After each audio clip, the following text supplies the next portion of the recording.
Hello everyone. स्वागत है आप सभी का हमारे चैनल लक्ष्य पे। मेरा नाम है सोनू सिंह। इस वीडियो में हम बात करने वाले हैं एयरपोर्ट अथॉरिटी के अपकमिंग नोटिफिकेशन को लेकर और साथ ही आपकी क्या स्ट्रेटजी होनी चाहिए इस एग्ज़ाम को लेकर, इस बारे में डिटेल से। तो इससे पहले अगर आप चैनल पर नए हैं तो चैनल को सब्सक्राइब करें और बेल आइकन को प्रेस करें, जिससे आपको रेगुलर वीडियोज़ मिलती रहें। तो चलिए इस वीडियो को शुरू करते हैं। सबसे पहले हम बात करते हैं अपकमिंग नोटिफिकेशन के बारे में। तो आने वाला नोटिफिकेशन जो है उसका वेट हम सभी बहुत बेसब्री से कर रहे हैं।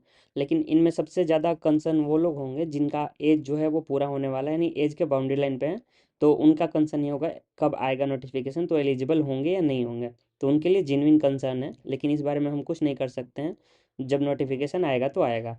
सेकंड वो लोग होंगे जो प्रिपरेशन इस वेट में नहीं शुरू कर रहे होंगे कि एक बार नोटिफिकेशन आ जाए फिर मैं तैयारी अपनी शुरू करूँगा। तो इस टाइप के लोग होंगे। लेकिन उनके लिए अब तैयारी शुरू करने का समय है, क्योंकि नोटिफिकेशन आने ही वाला है जल्दी ही, या तो इस मंथ के एंड या नेक्स्ट मंथ में।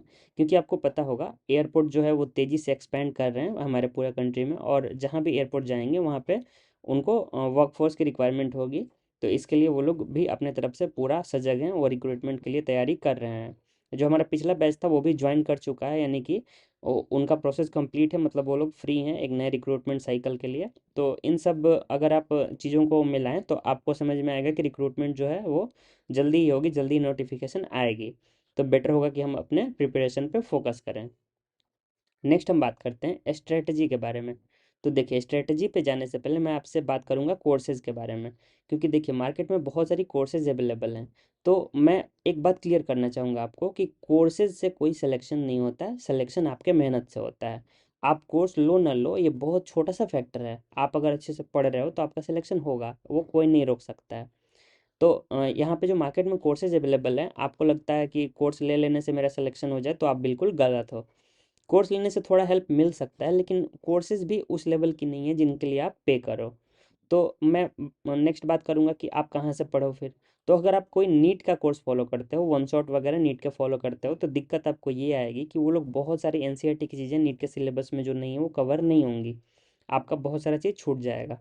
अगर आप जेई के वन शॉट के साथ जाओ तो दिक्कत आएगा कि वहाँ पे लेवल इतनी ज़्यादा है, वो आपके काम की नहीं है, और बहुत सारी चीज़ें समझ में भी नहीं आएंगी।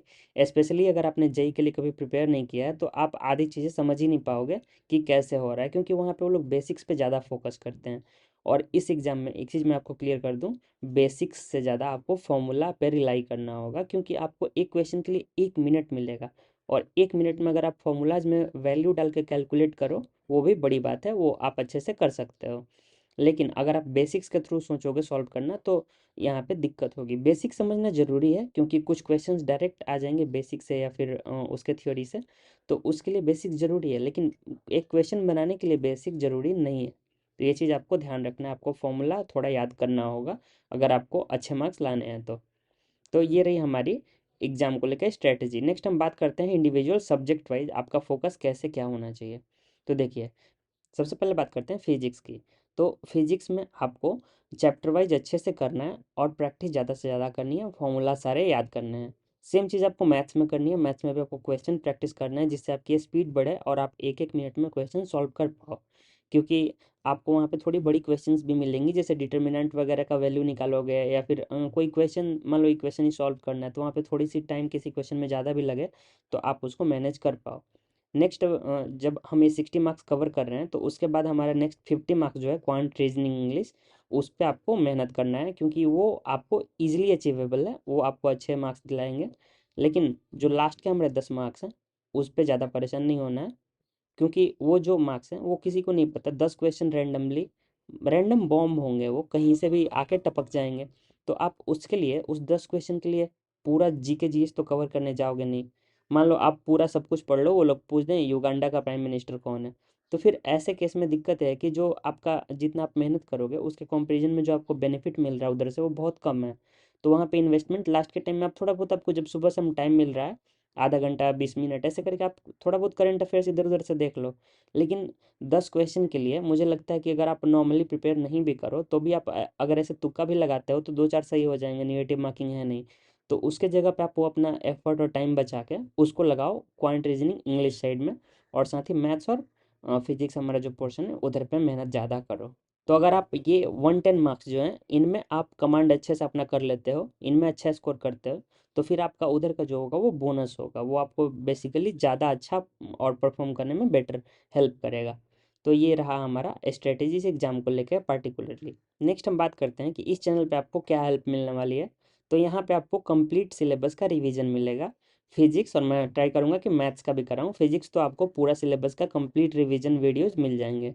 तो अगर आपने पहले से पढ़ रखा है किसी भी इंस्टीट्यूट से या कुछ भी, तो आप यहाँ पे पढ़ के ट्राई कर सकते हो। आपको इससे ओवरऑल आपका वैल्यू एडिशन ही होगा, आपका कुछ कम नहीं होगा।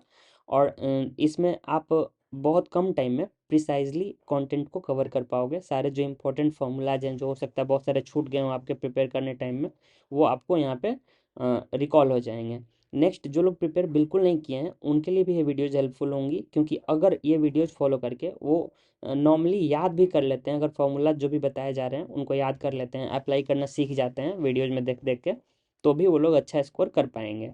तो ओवरऑल सबके लिए एक वैल्यू एडिशन रहने वाला है, और ये फ्री ऑफ कॉस्ट है, इसकी कोई चार्जेस नहीं है, कोई कोर्स नहीं है ये नॉर्मली मैं यूट्यूब पे डालूंगा, ये वीडियो हमेशा वहाँ पे रहेगा, क्योंकि ये सिलेबस स्टेटिक है, आप सभी को पता है, कुछ चेंज नहीं होना है इसमें। और अगर कुछ चेंज होगा फ्यूचर में तो उसको हम लोग बदल सकते हैं फिर। तो इसलिए ये सारी वीडियोज हम अपलोड करने वाले हैं। इससे कोर्स बेचने वालों का थोड़ा लॉस होगा, लेकिन वो ज़रूरी भी है, क्योंकि उन्हें भी थोड़ा और मेहनत करने की ज़रूरत है। क्योंकि जब आपसे पैसे ले रहे हैं तो उनको थोड़ा सा और रिस्पॉन्सिबल होकर और बेटर कोर्स देना चाहिए, मुझे ऐसा लगता है। क्योंकि मैंने भी एक दो कोर्सेज देखी, तो मुझे नहीं लगा कि वो लोग जो पैसा ले रहे हैं उस हिसाब से वो लोग जस्टिस नहीं कर रहे हैं। तो इसलिए बेटर ये होगा कि आप नॉर्मली आप जहाँ से भी प्रिपेयर कर रहे हो, अपना कंप्लीट प्रिपरेशन के बाद रिवीजन के लिए हमारा चैनल फॉलो कर सकते हो। इससे आपको हेल्प ही मिलेगा। साथ ही हम लोग आने वाले टाइम में जब नोटिफिकेशन एक बार आ जाती है तो प्रैक्टिस वीडियोस भी बहुत सारी डालेंगे क्वेश्चंस की। और आप लोग साथ साथ क्या करो, आप लोग प्रैक्टिस करो अच्छे से क्वेश्चन, जितने क्वेश्चन आप बनाओगे, ये सारे प्रैक्टिकल सब्जेक्ट हैं, इनमें क्वेश्चंस बनाना ही आपकी सबसे ज़्यादा हेल्प करेगा। जैसे फिजिक्स है या मैथ्स है, इसमें आप जितने क्वेश्चन सॉल्व करोगे उतने आपको हेल्प मिलेगी एग्जाम में, क्योंकि मैथ्स में आपका प्रैक्टिस के से ही आपका 30 क्वेश्चन बन सकता है 30 मिनट में। नहीं तो पता चला अगर आपकी प्रैक्टिस नहीं है तो आप किसी स्टेप में फंसोगे ना, वो आपके 4-5 मिनट खा जाएगा, आपको पता भी नहीं चलेगा एग्जाम टाइम में, आपको पता नहीं चलता है ऐसे। और दिक्कत ये होता है, एक क्वेश्चन में आपने 4-5 मिनट गंवा दिए, फिर आप पैनिक कर जाओगे, और पैनिक करोगे तो फिर आपके नेक्स्ट आने वाले क्वेश्चंस भी अफेक्ट होंगे, आप सिली मिस्टेक्स करोगे। तो इसलिए ज़्यादा से ज़्यादा आप प्रैक्टिस करो, अपना टाइम प्रैक्टिस पे दो। और फालतू के जो लेंदी कंटेंट्स आपको यहाँ वहाँ मिल रहे हैं उनके पीछे नहीं भागें, क्योंकि आपको उतना का नीड नहीं है, और अगर आप उसके लिए जा रहे हैं तो जो आप जितना एफर्ट लगाएंगे उसके कंपैरिजन में आपको बेनिफिट उतना नहीं होगा। तो इसलिए मेरा सजेशन यही होगा कि आप नॉर्मली अपना सब प्रैक्टिस पे ध्यान दें, और साथ ही रिवीजन वीडियोज़ को फॉलो करें, आपको काफ़ी हेल्प मिलेगा इससे।